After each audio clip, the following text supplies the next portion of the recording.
हाय dear student, good morning. आज बात करेंगे डिप्लोमा फार्मेसी सेकेंड ईयर में ओवर द काउंटर मेडिकेशन। क्या होती है ओवर द काउंटर मेडिकेशंस, इसकी क्या ज़रूरत पड़ी over the counter medication dispensing करने के लिए, और फार्मासिस्ट का क्या रोल रहता है, ये सब चीज़ें। और भारत में ओवर द काउंटर मेडिकेशन कौन कौन सी अवेलेबल है, क्या over the counter medication sale करने के लिए किसी तरह के ओटीसी प्रोडक्ट में काउंसलिंग की ज़रूरत होती है, और फर्स्ट में इन सब चीज़ों में फार्मासिस्ट का क्या रोल रहता है, इन सब चीज़ों का इस चैप्टर में अपन डिस्कशन करेंगे। तो ओवर द काउंटर मेडिकेशन, अगर अपन नॉर्मल से बात करें तो ऐसी ड्रग्स जिनको आप किसी को किसी भी पर्चे की आवश्यकता नहीं होती है, प्रेस्क्रिप्शन की आवश्यकता नहीं होती है, उसको आप सिर्फ है ना रजिस्टर्ड मेडिकल प्रैक्टिशनर की आवश्यकता नहीं होगी, आप फार्मासिस्ट डायरेक्ट ही सेल कर सकते हो। ऐसी ड्रग्स को ओवर दी काउंटर मेडिकेशंस कहा जाता है। तो अगर नॉर्मल सी बात में, तो over the counter purchased without A prescription of registered medical practitioner from health care professionals. OTC drug का मतलब ये होता है कि नॉन प्रेस्क्रिप्शन ड्रग, इसमें किसी भी तरह का कोई प्रेस्क्रिप्शन की आवश्यकता नहीं होती है, और इनको खरीदना बेचना हम विदाउट प्रिस्क्रिप्शन ऑर्डर में भी कर सकते हैं। ठीक है। 1960 में जब यूएसए में कंसेप्ट आया था क्लिनिकल फार्मेसी प्रैक्टिस, उसका जब पब्लिक हेल्थ इश्यूज़ शुरू हुआ था, तो उसमें सब लोगों की कुछ रिस्पॉन्सिबिलिटी रहती है ना, अपन कुछ भी काम करते हैं उसी तरह से।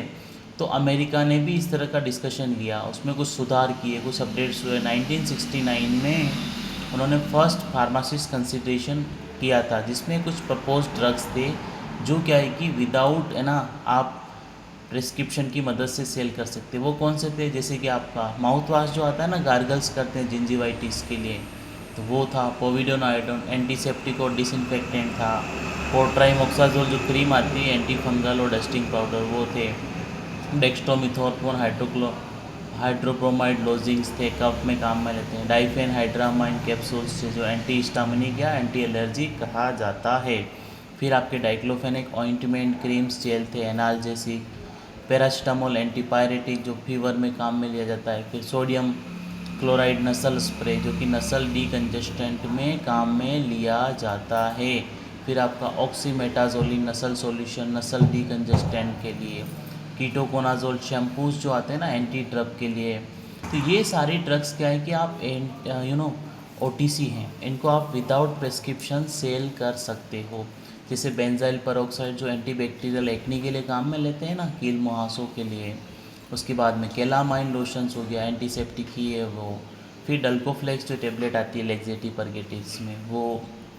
तो ये सारे क्या हैं, actually this all are the using without prescription, अपन इनको विदाउट प्रेस्क्रिप्शन सेल कर सकते हैं।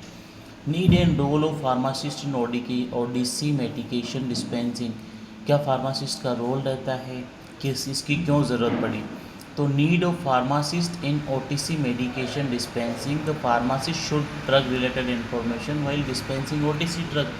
मतलब फार्मासिस्ट एक परफेक्ट पर्सन है जिसको दवा दारू का अच्छा नॉलेज है, तो वो क्या करेगा, डिस्पेंस कर सकता है ना ओटीसी। वो या तो पेशेंट को गाइड कर सकता है। हाँ, इन ओटीसी में क्या है कि न तो किसी क्लिनिशियंस की या किसी तरह की कोई डॉक्टर्स की ज़रूरत नहीं पड़ती है। ये क्या है कि फार्मासिस्ट अपनी एडवाइस से ये दवा दे सकता है। और हाँ, इनका ट्रीटमेंट भी सस्ता होता है और क्विक फास्ट हो जाता है, क्योंकि डॉक्टर्स की अवेलेबिलिटी है कि नहीं, ये सारी चीज़ें देखना भी रहता है। और ड्रग डिपेंडेंस, लेकिन एक डिसएडवांटेज रहता है पेशेंट को इसमें, ड्रग डिपेंडेंस डेवलप हो जाता है। और हाँ, लेकिन एक अननेसेसरी हॉस्पिटल विजिट बच जाती है, और ये पेशेंट्स को जो एक्सपेंसेस आते हैं उसमें भी बचत हो जाती है। अब फार्मासिस्ट का क्या रोल रहता है ओटीसी मेडिकेशन डिस्पेंसिंग में। तो फार्मासिस्ट एडवाइस करता है बेस्ट मेडिकेशंस टू, जिसको नॉलेज रहता है सारी ड्रग्स का, उसकी डिजीज़ का, तो वो एडवाइस कर सकता है पेशेंट को कि you can take this medication as the over the counter. लेकिन उसमें कुछ क्या है कि बाउंडेशंस रहती है। ठीक है। उसमें अब क्या है कि जैसे कि फर्स्ट ऑफ ऑल कोई भी डिसीजन होता है तो आप ओटीसी में दे दिया, ओटीसी में जो आते हैं, अगर उससे फ़र्क नहीं पड़ रहा है तो हमारी रिस्पॉन्सिबिलिटी होती है कि हम फिजिशियंस को कंसल्ट करने के लिए भेज दें पेशेंट्स को। उससे क्या होगा कि उसको प्रॉपर ट्रीटमेंट मिल जाएगा, प्रॉपर उसका गाइडेंस रहेगा। और उसके नीड ऑफ मेडिकेशन में क्या है कि रेफरल की ज़रूरत नहीं होती है। कुछ कभी क्या है कि नॉर्मल जो दवा रहती है जैसे जिंजिवाइटिस में क्लोरेक्सिडिन, तो वहाँ पे बेचारे पेशेंट का खर्चा बच जाता है और टाइम कंज्यूमिंग भी बच जाता है। All of this things they have been sorted out. अब जैसे कि आपको है ना नॉन फार्माजिकल मेजर्स में बात करें तो आपको गार्गलिंग विथ वार्म साल्ट, आपको गर्म पानी के साथ में गार्गल्स करने हैं। स्टीम इनहेलेशंस लेना है, स्मोकिंग से बचना रहता है, चिंगम से बचना रहेगा, ड्रिंकिंग अल्कोहल से बचना रहेगा, कुछ डाइटरी रेस्ट्रिक्शंस रहती हैं। वो सारी चीज़ें यस फार्मासिस्ट कैन सजेस्ट, हाँ फार्मासिस्ट उनको सजेस्ट कर सकता है। अब बात करेंगे selection of appropriate drug. Appropriate drug selection में based on pharmacist experience, knowledge and upon discussion with patient the treatment options and his preference, the most appropriate medication be selected. Factors to be considered while selecting medication include availability, dosing, convenience, cost effectiveness and evidence of quality of medications. आपका advice करेंगे drugs की कैसे क्या करना रहेगा। Counselling sessions काफ़ी important रहते हैं, तो फार्मासिस्ट गाइड करेगा, एडवाइस करेगा और इन्फॉर्म करेगा पेशेंट को कि ड्रग्स कब लेनी है, किसके साथ में लेनी है, क्या कोई साइड इफ़ेक्ट तो नहीं है और कब स्टॉप करनी है। सबसे बड़ी बात, कब उसको नहीं लेना है, कब रोकना है, ये सारी चीज़ें पेशेंट गाइड करता है। फार्मासिस्ट पेशेंट को गाइड करता है। भारत में ओटीसी मेडिकेशंस कौन कौन सी हैं, तो इन अभी कुछ स्टडीज़ में पता चला है कि ओटीसी मार्केट भारत का स्पेशली कोविड-19 के बाद में बहुत ज़्यादा बढ़ा है, बहुत ज़्यादा। मतलब पेशेंट अपने हिसाब से ही आकर के आजकल दवा मांगने लग गए हैं। तो इसके लिए सबसे मेजर एक्ट आता है drug and cosmetic act 1940 and 1945, जो कि कुछ ओटीसी मेडिकेशंस के बारे में बता रखा है। जैसे कि इसमें आपका एस्पिरिन हो टैबलेट हो गया, पैरासीटामोल टैबलेट हो गया, एनाल्जेसिक बाम हो गया, एंटासिड प्रिपरेशंस हो गई, ग्रिफ वाटर हो गया, इनहेलर हो गया, cold syrup, lozenges, pills, tablet, cup, liniments, external use, skin ointment, burn ointment, absorbent, cotton wool, castor oil, liquid paraffin, eucalyptus oil, tincture iodine and tincture benzoin. तो ये सारी की सारी चीज़ें it's very very important OTC के और सब यहाँ पे काफ़ी इम्पोर्टेंट रहती है। तो इसमें कुछ मेडिकेशंस रहते हैं जो कि फार्मासिस्ट गांव में खुद ही बेच सकते हैं, लेस देन 1000 से कम, मतलब है ना उसमें कुछ स्पेसिफाइड रहती है। शेड्यूल जी, एच और एक्स वाले जो ड्रग्स रहती है, एच, एक्स और जी वाले, जिसको आप है ना फार्मासिस्ट विदाउट प्रिस्क्रिप्शन भी बेच सकते हैं और इसको अपन ओटीसी में कंसीडर भी करते हैं। ठीक है, अब बात करेंगे काउंसलिंग और ओटीसी प्रोडक्ट काउंसलिंग कैसे क्या करते हैं।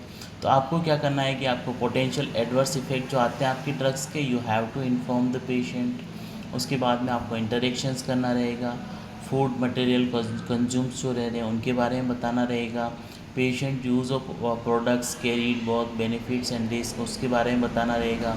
Pharmacist have to counsel every patient on the safe and effective use of OTC product. OTC product के सेफ और इफेक्टिव यूज़ के बारे में उनको बताना रहेगा।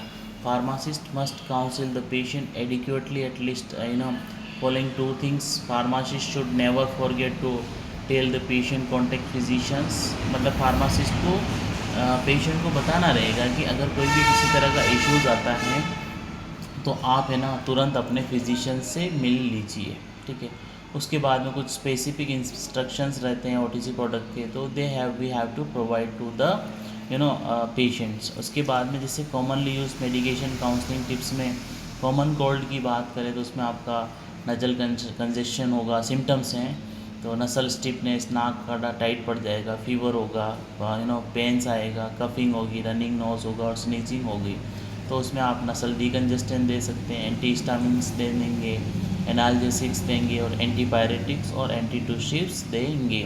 काउंसलिंग टिप्स के लिए क्या है कि नसल डीकंजेस्टेंट्स हैं उनको आप है ना should not analgesic recommend to the patient with heart disease, hypertension और डायबिटीज़ के लिए आपको इनको पेशेंट्स को अवॉइड करना रहेगा। एंटाहिस्टामिन्स में जो कि ड्राउसीनेस कोज करते हैं उनको आपको अवॉइड करना रहेगा, सेडेटिव, ट्रांसक्यूलाइजर, ब्रोंकोडायलेटर्स। तो we have to avoid all of them, इनसे हमें बच के रहना पड़ेगा। आपके शरीर में दर्द है, बॉडी एक है, हेडेक है, मसल्स जॉइंट्स पेन है, तो इन सब चीज़ों में आपको बच के रहना पड़ेगा। सिम्टम्स देयर में भी एक्यूट पेन और क्रोनिक पेन हो सकता है। ओटीसी मेडिकेशंस में आप ना माइल्ड और मेडिकेट पेन में NSAIDs, aspirin, ibuprofen, ketoprofen, naproxen, acetaminophen commonly use कर सकते हैं। टिप्स में क्या है कि आपको है ना पेशेंट जो उनको प्रेगनेंसी वाले को अवॉइड करना है, जिनको है ना ब्लीडिंग्स रहती है वार्फिन लेने के बाद में, तो वो पेशेंट्स को भी अवॉइड करना रहेगा। Acetaminophen is safe but may be dangerous to liver and higher doses के लिए थोड़ा डेंजरस रहता है। डायरिया में बात करें तो symptoms frequent passage of the loose watery stools में भी because of diet infections. OTC medications में आपका bismuth salicylate, kaolin, loperamide, lactobacillus, activated charcoal and oral dehydration salts, ये सारे के सारे इसमें आपके इंडोल्स रहते हैं। काउंसलिंग टिप्स में पेशेंट को ना बराबर ड्रग्स लेनी रहती, कम ज़्यादा में भरोसा नहीं करना चाहिए। ठीक है, अब बात करेंगे absorbents need to be taken 2 hours prior और आफ्टर अदर मेडिकेशंस। ठीक है, लोपिरामाइड जो है ड्राउसीनेस कॉज करेगा, कॉन्स्टिपेशन और डिजीनेस, तो ये अपने को बताना बहुत ही ज़रूरी रहता है। कॉन्स्टिपेशंस की बात करें तो सिम्टम्स जो रहते हैं decrease frequency of defecations, abdominal discomfort, lower back pain, difficulty passage of the stool and flatulence, ये क्या है कि कॉन्स्टिपेशन वाले मेडिकेशंस हैं। तो आपको है ना आप बल्क फॉर्मिंग लेग्जेटिव दे दीजिए, सेलाइन लेग्जेटिव्स हैं, स्टिमुलेंट्स हैं, लेग्जेटिव्स हैं, कैस्टर ऑयल से you can give that to the patients. Counselling tips में आप नसाइन सेलाइन में कॉज डिहाइड्रेशन, आप पेशेंट को बताना रहेगा कि ये डिहाइड्रेशन कोज करेगा। उसके बाद में patient with kidney impairment should avoid magnesium containing laxatives. अब जो अगला है अपना हाइपर एसिडिटी, क्या होता है hyperacidity, what is the basic important, all of this things we have to know, we have to carry out. तो symptoms heartburn रहेगा आपका, क्योंकि गैसिड इंडाइजेशन हो रहा है और आपका है ना खट्टा खट्टा आपको स्टोमक में फील आएगा, तो उसको हाइपर एसिडिटी कहा गया है। आपकी ओटीसी मेडिकेशन में आप एंटासिड दे सकते हैं, H2 एगोनिस्ट लाइक सिमिटिडिन, आप उनको पेशेंट्स को दे सकते हैं। काउंसलिंग टिप्स में आप है ना पेशेंट को theophylline, warfarin, phenytoin should not be take, H2 agonist उनको नहीं देना चाहिए। ठीक है, अब सेल्फ मेडिकेशंस की बात करें तो द सेल्फ मेडिकेशन है ना डिफाइन किया गया है कि selection and use of medicine by individual to treat self recognise illness के लिए और सिम्टम्स के लिए। सेल्फ मेडिकेशन जो है practice of treating illness and disorder with OTC drugs, licence available, safe और reliable when used as intended. Self medication है वो उसकी प्रैक्टिस वर्ल्ड वाइड में की जा रही है आजकल। पेशेंट्स क्या है कि they are taking as per their convenience medication, so you can see like reason for self medication 5 we are giving.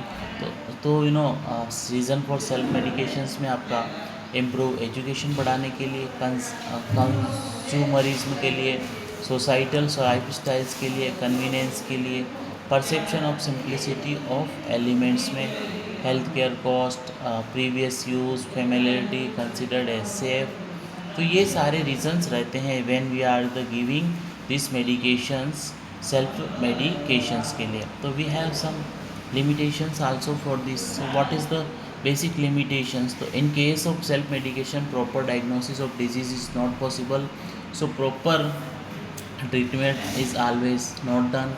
तो इस केस में आपको ना patient can not understand himself, mentally confuse, nervous और depress, that time we have to take care, उस time हमें बहुत ज़्यादा ध्यान रखना पड़ेगा।